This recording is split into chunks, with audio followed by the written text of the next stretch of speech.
something else. If you don't win, and you go from there.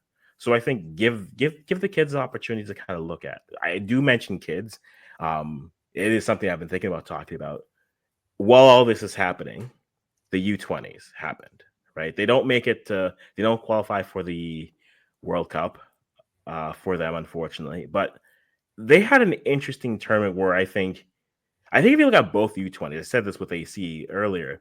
Like I feel like their first game, both teams left a little bit too much meat on the bone where that should have been a win for them. Canada ends up losing their first game to Honduras. That impacts kind of what their seeding is. They play a Panama team who throws everything in the kitchen sink at them. They are able to win.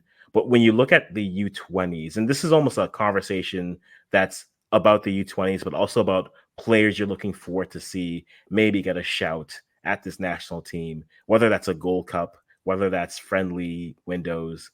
Are there players that you are seeing that you think are on that verge, whether they're youth players or maybe they're club players who are finally hitting their stride that you're excited to see for 2025? I think the obvious one, of course, has to be Santiago Lopez. I Mm, mean, that's probably the top of everyone's list with how good he was with the U20s, the academy teams, and now he's a dual national threat between Canada and Mexico. Who's going to get him first? Is it going to be a mm, Marcelo Flores situation?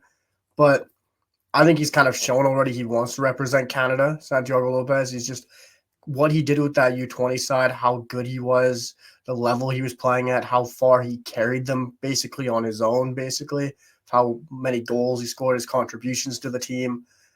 And then there's the rumors of him even getting called up for one of the friendly windows. yeah, So I think there's a clear path for Santiago Lopez, which I'd like to see him get a shot. And I think you're going to look as far as the goalkeeper. I think Gregor Swiderski, I think he's a great shout. Of course, he was at Bordeaux. His club fell through and then went off to join La Liga side. And I think yeah, he's even a shout eventually to be the number 3 goalkeeper with right now, number 3 is wide open on who could be the third option. And I'm mm, not saying you go to an academy goalkeeper yet, but it's just another player you can keep in mind for how well he played at that tournament. And I think Tavernier is a great option as well. CPL fans and everything he's done so far in his career.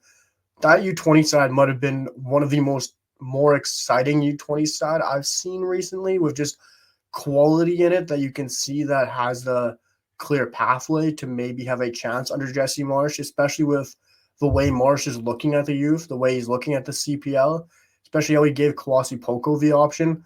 I can yeah, just see there being that clear pathway for these young kids under Jesse Marsh to even just use Marsh to spring a transfer for them to a bigger side.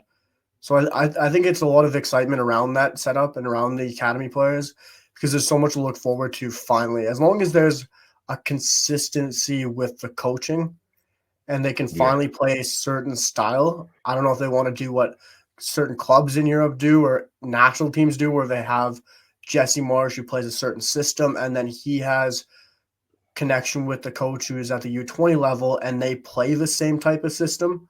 So there's just that correlation through the levels, which I think makes a lot of sense that club teams do, that national teams do. So I wouldn't mind just seeing us do that as well. So it'll be very interesting seeing all these players come through because there's so much talent down there right now, I believe.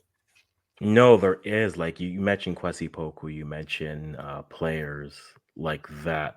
Like even a player who I think Santi Lopez fits it just because I think he might be a player who can take advantage of just injuries. You don't have a Liam Miller. You're trying to rely on, at this point, players who be in form.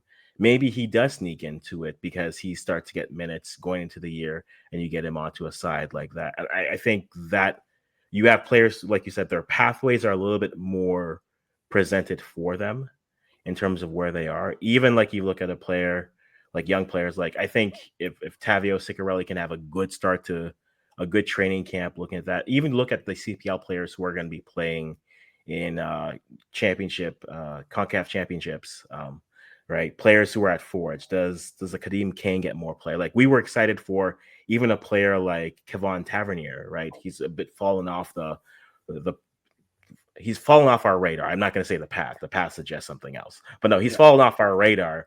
But like he was still a player that we were excited to see. Kind of like you see, Richard Choku was brought in because our national team program is going to be dominated by siblings, and I am fine with this. Just bring all the chukwus, bring all the roses, and we're going to live our lives happily.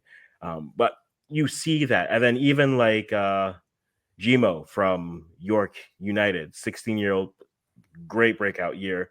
I don't know if he makes the national team this year, but I mean, you have the U17s, and I think with how the U17s are now breaking down, where they're going to do them every year, you have the opportunity to, and I think federations, and if I'm Canada Soccer, I'd say, hey, start identifying players. You can keep a group together, and maybe that allows you to, like you said, implement a system that's similar to what your national team and your program is, and then you can kind of put that into it.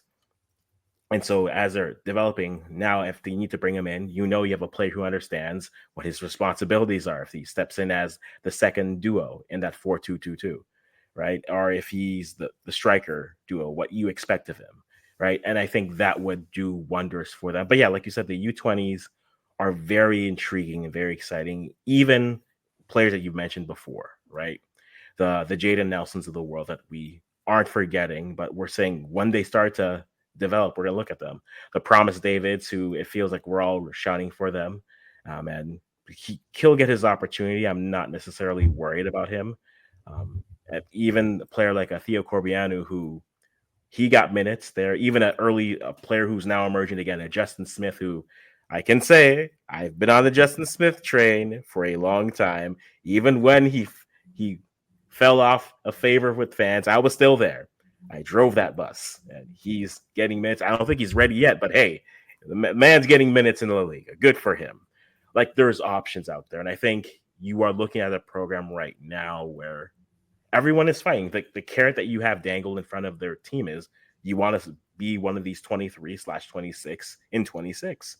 And so players know, and it's been well documented and said, the 23 or 6 that are here have an inside track. So for everyone else, you just got to work harder. And I think that's exciting for a program that's gone. Again, we've lived through the unattached FC days. We lived through the days where we had home games and it was 90% other fans, 10% character. And so it's great to see that we're developing at that point. And I'm excited to see kind of what 2025 holds for us.